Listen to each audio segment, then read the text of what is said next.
As we contemplate, as she said, hundreds of thousands of people returning to their homes to dig their relatives out from under the rubble, the welcome return of hostages, the 40,000-odd orphans and even more amputees, does she not recognise that the hot air that we've heard from both governments, frankly, has got us to a situation where the Israelis are demolishing buildings in Jenin with people still inside them, and the President of the United States openly contemplating the forcible transfer of the Palestinians? And if she accepts that vacillation, could she, just for the avoidance of doubt, confirm a couple of things? First of all, are Arabs, and particularly Palestinians, entitled to the same protections under international law as everybody else? And secondly, do we still affirm our support for UN Security Council Resolution 3236, which guarantees the Palestinians safety, security and sovereignty in their own land? And if that's the case, when is she going to stop just talking about it and actually take steps and action to enforce these matters in law? We now come to the urgent question. Andy MacDonald. Speaker, to ask the Foreign Secretary if he will make a statement on the situation in Israel and the occupied Palestinian territories. Thank you, Mr Speaker. I'm very grateful to my honourable friend for raising this important question and indeed for this being granted. I know the whole House will be well aware that for the people of Gaza, so many of whom have lost lives, homes or loved ones, the last 14 months of conflict have been a living nightmare. The UK is clear that we must see a negotiated two-state solution with a sovereign Palestinian state, which includes the West Bank and Gaza, alongside a safe and secure Israel with Jerusalem as the shared capital. That has been the framework for peace for decades, Mr Speaker. Our priority remains ensuring the fragile ceasefire continues, that all the hostages are released, that much-needed aid gets into Gaza and that we can indeed rebuild that pathway to sustainable peace. Palestinians must determine the future of Gaza with support from regional states and the wider international community. We would oppose, Mr Speaker, any effort to move Palestinians in Gaza to neighbouring Arab states against their will. There must be no forced displacement of Palestinians nor any reduction in the territory of the Gaza Strip. Palestinian civilians should be able to return to and rebuild their homes and their lives. That is a right guaranteed under international law. Gaza is home to 2 million Palestinians and remains an integral part of what must become a future Palestinian state, with Palestinians living next to Israelis in peace and security. The US have played a critical role in negotiating the ceasefire agreement between Israel and Hamas, alongside Qatar and Egypt. As members may know, the Prime Minister reiterated this in his call with President Trump. We must now work together to ensure the ceasefire is implemented in full and becomes permanent. The UK is investing in the ceasefire by doing all we can to support the surge in aid that's needed. Alongside our existing support on the 28th of January, I announced a further £17 million in funding to ensure healthcare, food and shelter reaches tens of thousands of civilians and to support vital infrastructure across the occupied Palestinian territories and neighbouring countries. We're also concerned, Mr Speaker, at the expansion of the Government of Israel's war aims and operations in the West Bank. Stability is essential at this crucial time. We recognise Israel's right to defend itself from the continuing threat posed by armed groups, but it must show restraint and ensure the scale and conduct of its operations are commensurate to the threat posed. Civilians must be protected and the destruction of civilian infrastructure minimised. The UK remains opposed to illegal settlements, their expansion and settler violence. In conclusion, Mr Speaker, our attention must now turn to how we secure a permanently better future for the Israeli and Palestinian peoples, grounded, to reiterate the point a final time, in a two-state solution. Andy MacDonald. Thank you, Mr Speaker, and I thank my honourable friend for her statement. The context in which we approach this question is following 16 months of bloodshed and the deaths of almost 50,000 Palestinians and a welcome temporary ceasefire. So the remarks of the US President in conference with the Israeli PM that the US will take over the Gaza Strip to create a Riviera of the Middle East and 1.8 million Palestinians living in Gaza should live in other countries are reckless and dangerous. This has emboldened the Israeli Defence Minister Katz overnight to further propose the displacement of Palestinians from Gaza. These remarks are creating and generating fear and tension in the Palestinian population and across the Middle East, as evidenced by the statements of Egypt, Jordan, Saudi Arabia and others, and will cause concern and more determined demonstrations in the UK. The US President has also restored arms shipments, ended funding to UNRWA and withdrawn from the UN Human Rights Council.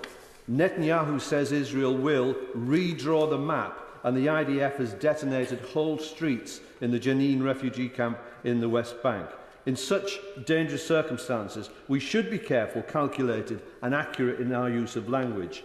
Forced displacement of the type advocated, and which has already occurred within the Gaza Strip, is a breach of international humanitarian rights and is a war crime. Advocating the expulsion of people is also justly described as ethnic cleansing and can only be achieved through yet further appalling violence.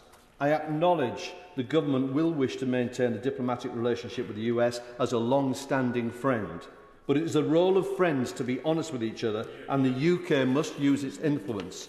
The Prime Minister's remarks yesterday that the Palestinians must be allowed home is most welcome, but I believe the government must go further.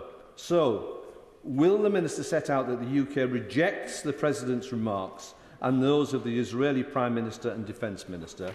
Will she confirm that the recognition of the Palestinian state is an urgent necessity in resolving this conflict? Will she confirm that the borders of that state are the 1967 borders set out in UN Security Council Resolution 242? And when will the UK government respond to the ICJ advisory opinion on the Israeli occupation of the occupied Palestinian territories? Thank you, Mr. Minister.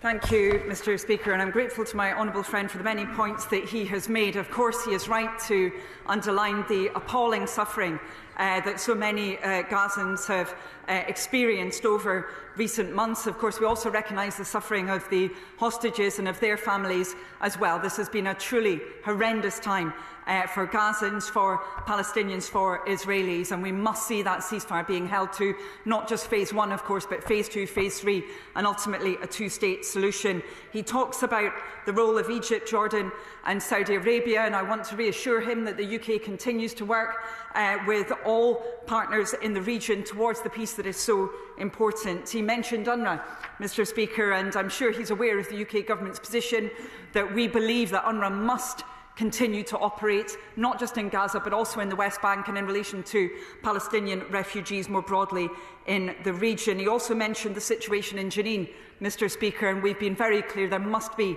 de-escalation. We're deeply concerned about the potential for further instability because of recent developments. On his primary question, Mr. Speaker, around displacement, he did refer to the Prime Minister's statement yesterday, and I want to underline that briefly, Mr. Speaker, because the Prime Minister could not have been clearer in what he said. He stated that he was moved by the image of thousands of Palestinians walking, literally walking through the rubble to try and find their homes and communities in Gaza, as so many of us have been moved. He stated, and I quote, "They must be allowed home. They must be allowed to rebuild. We should be with them in that rebuild on the way to a two-state solution." So the UK's position on this has been crystal clear. That is the position of the UK government. I do not believe there is any confusion around that, and I do appreciate that he was not suggesting that, Mr. Speaker. He asked about the UK's position on recognition. He will be aware again that we have stated that position a number of times in the House, including the Foreign Secretary at length when we had his statement on the ceasefire deal when that was agreed. We are very clear that the Palestinians have the right to their own sovereign state where they can live in security, just as with Israelis, and we are determined to ensure that there is recognition at a time that is most conducive to achieving that two-state solution that is the right of both of those peoples. And finally, on the subject, Mr. Speaker, of the ICJ, he will be well aware that that determination by the ICJ is a very detailed judgment. It's one that took many months to come to. As behoves such a detailed judgment, it's important the government considers it in detail. That is exactly what we are doing, and of course we will update colleagues as soon as we have come to a determination in relation to that. Thank you. Shadow Minister Wennemore. Thank you, Mr. Speaker. The ceasefire remains fragile. There continues to be a long road ahead. and we do want this agreement to hold. That means each and every single hostage must be released, both in accordance with the terms of Phase 1 of this agreement and subsequently. The videos we have all watched of the released hostages being reunited with their families are immensely moving. We cannot even begin to think or imagine the pain they have suffered since October the 7th, 2023. We also hold firmly in our thoughts the hostages who remain in such cruel captivity at the hands of Hamas, and the families who continue to anxiously await news of their loved ones. The awful news that 8 hostages will not be making it home alive must be unbearable for the families. So we again reiterate our call for the government to do everything in its power with partners to push for humanitarian access to those who are still being held hostage. And the UK should offer whatever practical support it can to help facilitate the smooth release of hostages. Mr Speaker, the testimony of Emily Damari about the location of her captivity is also very serious, and there needs to be a thorough and independent investigation, and urgently. So today I would also be grateful for clarity from the Minister about how the UK Government is formally responding beyond calls for an investigation. On the subject of aid to Gaza, can she provide an update to the House on 3 specific points? Firstly, the turnaround time between British aid reaching warehouses in the region and then entering Gaza. Second, what metrics, if any, the government is using to monitor the distribution of that aid when it has entered Gaza. And finally, whether additional types and categories of aid are now being delivered versus before the ceasefire. Mr Speaker, thank you. Minister. Thank you, Mr Speaker. I'm very grateful to the Right Honourable Lady for all of her questions, but also, of course, for the concern that she expressed about the situation for the hostages and those who remain, and, of course, their families. I had the privilege of meeting the brother of Emily Damari when I was in Tel Aviv, and some other hostage families, and obviously their suffering has been extreme, and clearly, as she said, it's been particularly harrowing for those the families of the 8 hostages who have died. In addition to that, of course, I know the whole House will recognise the pain and suffering that has been undergone by the very large number of Gazans who have lost their lives, of course, the large numbers of unaccounted for people. And I think, Mr Speaker, it would be almost unimaginable for many of us to put ourselves in the shoes of some of those returning now to their former homes, in some cases seeking to find out whether their family members are under the rubble. What a horrific experience they must be going through at the moment. She asked 3 specific questions, Mr Speaker, that I will get onto in just a moment, but she did press rightly on the situation in relation to Emily Damari's captivity and the fact that there were allegations that Emily Damari had been held in UNRWA facilities. Commissioner Lazzarini, who is the head of UNRWA, has stated that claims that hostages have been held in UNRWA premises are disturbing. I agree with him. I welcome UNRWA's call for independent investigations into any misuse of its facilities, as indeed has been the case previously. And of course, the Colonna report was investigating other allegations, and the UK has worked with UNRWA to ensure that those investigations have been thorough and that the appropriate changes have been made. On her specific questions, Mr Speaker, she asked about the turnaround times for UK aid getting into Gaza. Certainly we have seen a far speedier throughput of aid getting into Gaza, Mr Speaker. We do, however, need to see a situation, and I'm sure she would agree with me, where commercial shipments of goods are actually getting into Gaza. That is going to be necessary for the scale of food and other supplies that is required there. So we continue to push the government of Israel to enable that as quickly as possible. In terms of the metrics that are being used around the distribution of that aid, we're working closely with trusted partners on this.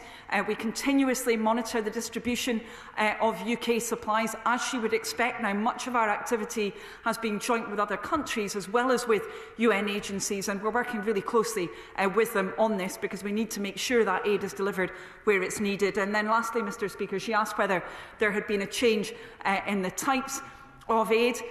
We do need to see, of course, access for tents in particular, other forms of shelter, for medical supplies. When I was in Jordan, I saw some medical supplies that had not been able to be delivered into Gaza, so we need to see access for those. We've seen improvements in some areas, but we need to see further improvements there, given the scale of the challenge. And I'll just say finally, Mr Speaker, that's especially the case when it comes to water and sanitation, where we've seen a lot of destruction, and there needs to be quite urgent action to set that in a better position. Thank you.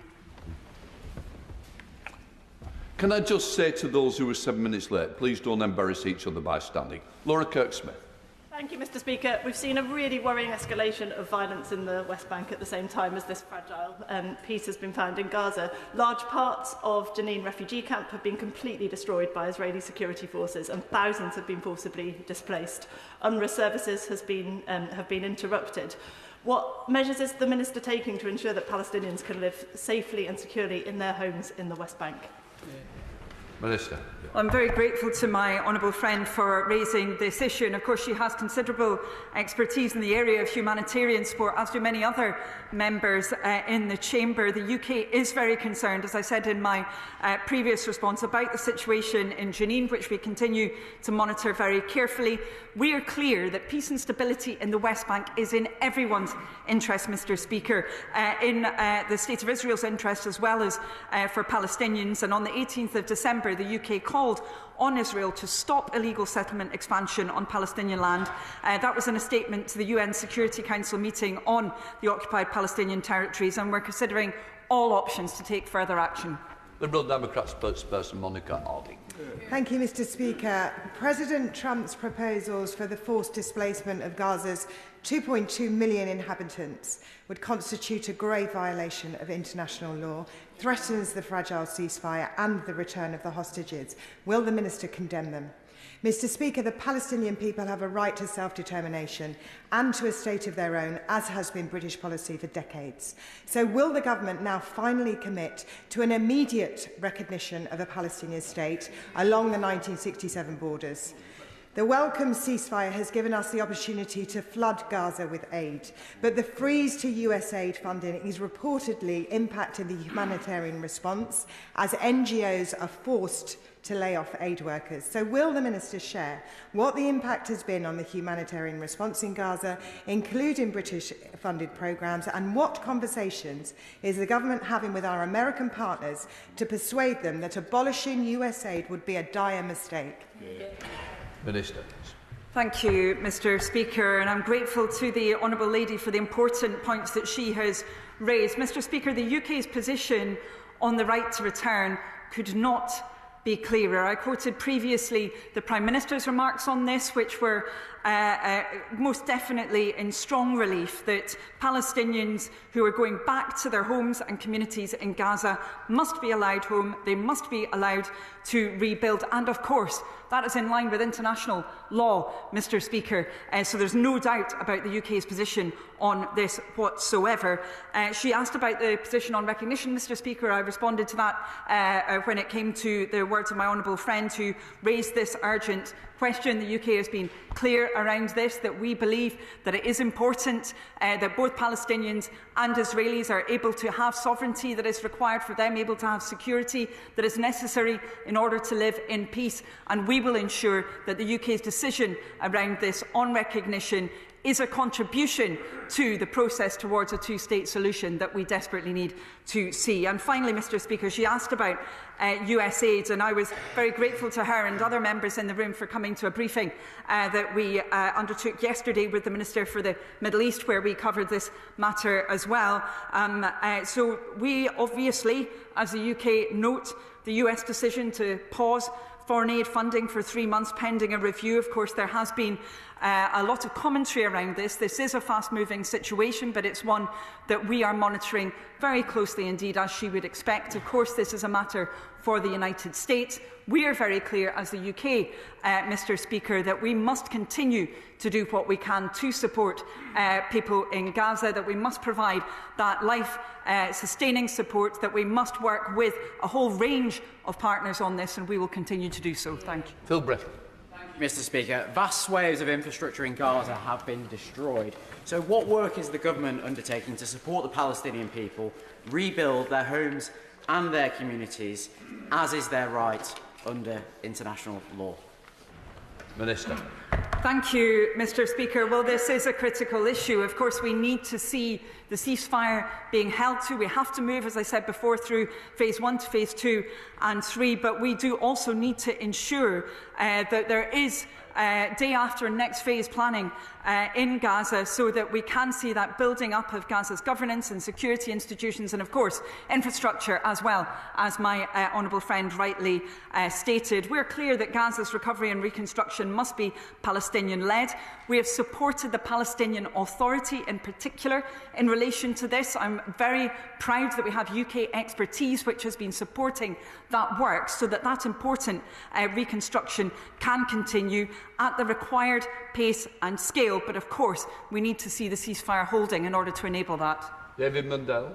Thank you, Mr. Speaker. Can I ask the Minister what practical support the government is giving to Egypt now that the Rafah crossing has reopened for medical emergencies? When that was the case previously, it placed enormous pressure on the Egyptian health service and caused some civil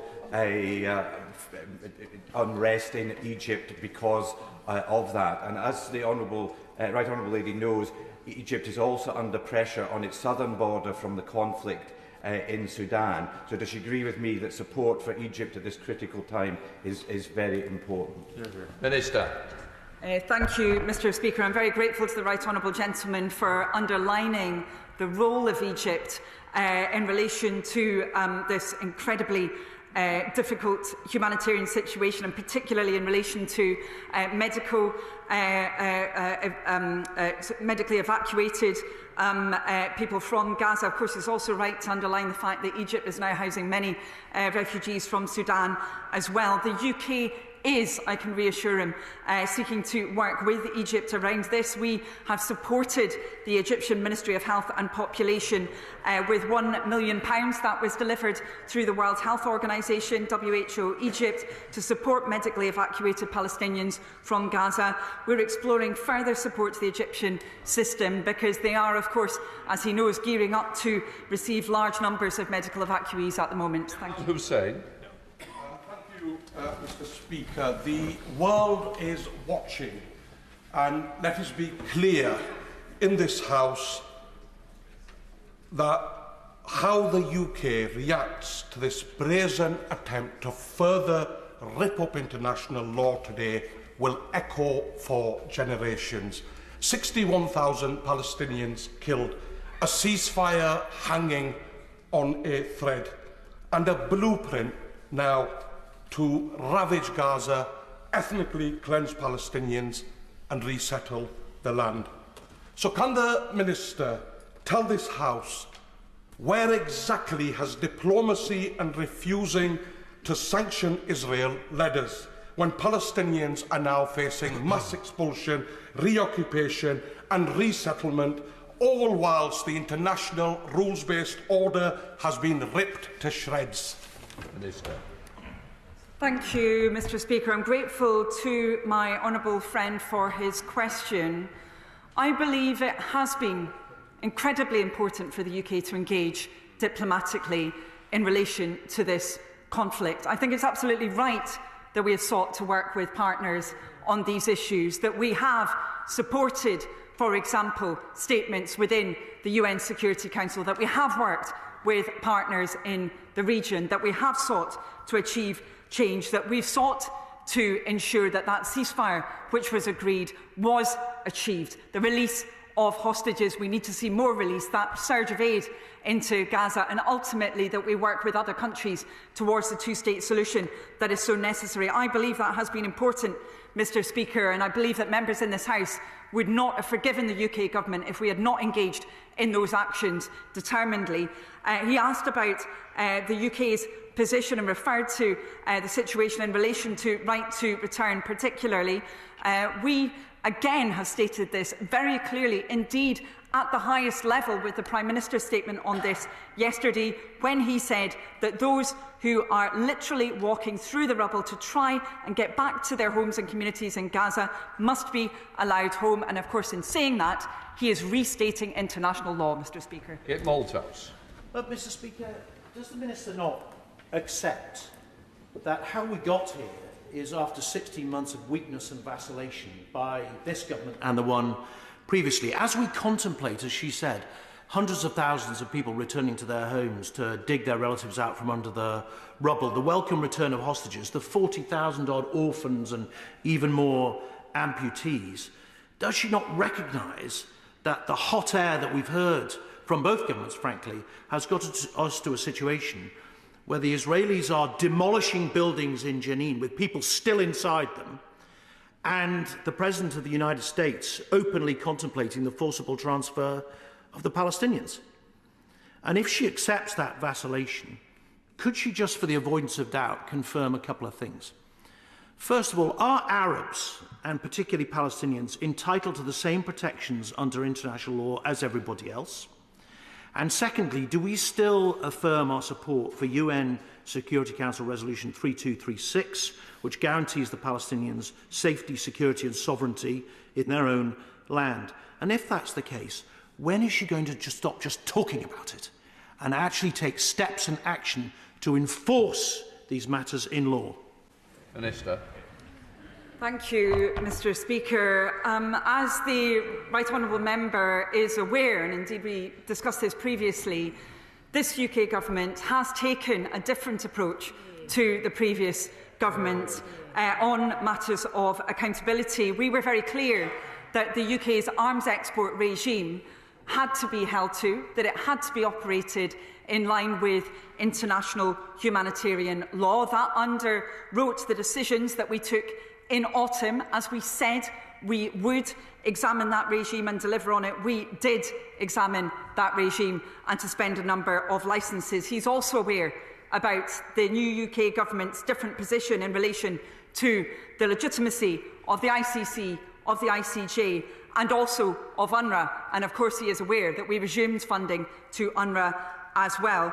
I believe it's important, as I said before, and I don't want to labour the point because there's so many members who want to get in. I believe it's important the UK has engaged in diplomacy around this, that we have sought to work with our partners, and I believe members would expect the UK government to do that, to engage with the UN on these matters rather than to walk away, Mr. Speaker. Of course, I would underline that international law is universal. It must be. That is its founding principle. It operates regardless of circumstance, regardless of which population and which individuals we are talking about. And we have been very clear on his last point about that right to return. Thank you. Mr. Speaker, the TV footage of many thousands of Palestinian men, women and children walking back to northern Gaza was a powerful reminder not just of the forcible displacement they've already suffered, but also of the extraordinary resilience of that people. And so that's why there's real anger amongst Palestinians today that yet again the very existence of their homeland is being subject to the whims of another colonial power. I'm pleased that the Minister has confirmed that the UK has an unshakable policy on the right of return of those Palestinians to rebuild their homes and their lives. But would she agree with the UN Secretary-General, who says today that staying true to international law is essential to avoid any form of ethnic cleansing? Minister. Thank you, Mr. Speaker, and I'm grateful to my honourable friend for again raising those images that so many of us have seen on our television screens of Palestinians returning to their homes in Gaza. As the Prime Minister explained, having to walk, in many cases, of course, having no other choice because of the destruction of roads and other infrastructure, seeking to walk back to their homes, of course, so many of those homes having been destroyed. And, of course, he is right that that experience of displacement is one that has been felt by very significant numbers of Gazans, up to 90% of Gazans having been displaced at least once and some up to 9 times, Mr. Speaker. The UK's commitment to international law, Mr. Speaker, to underline yet another time, is very clear. The Prime Minister has restated that, the Foreign Secretary has restated that, and I restate it again today. Thank you. Wendy Chamberlain.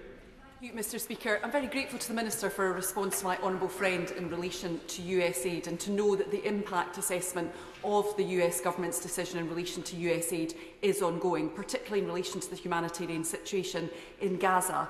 But can I ask the Minister, when we are looking at overseas development assistance, surely as part of that assessment, should the Government not be considering a return to 0.7 of overseas development assistance? Because if the US is no longer a reliable global partner, surely the UK should be. Minister. Thank you, Mr Speaker. I'm grateful to the honourable lady. First of all, when it comes to the UK's position on the return to 0.7% of GNI being spent on overseas development, she will be aware of my party's position, the position of the government, that we are determined to return to that level of spending as fiscal circumstances allow. We are very clear that we must play our part on these humanitarian questions, and indeed more broadly on development. We must seek to work in partnership with other countries on these matters, and we are doing that. Indeed, we have made sure that's fed into our decisions for the next year for the spending review that's 1 year long, Mr Speaker, but it will also be the case for the longer term spending review as well.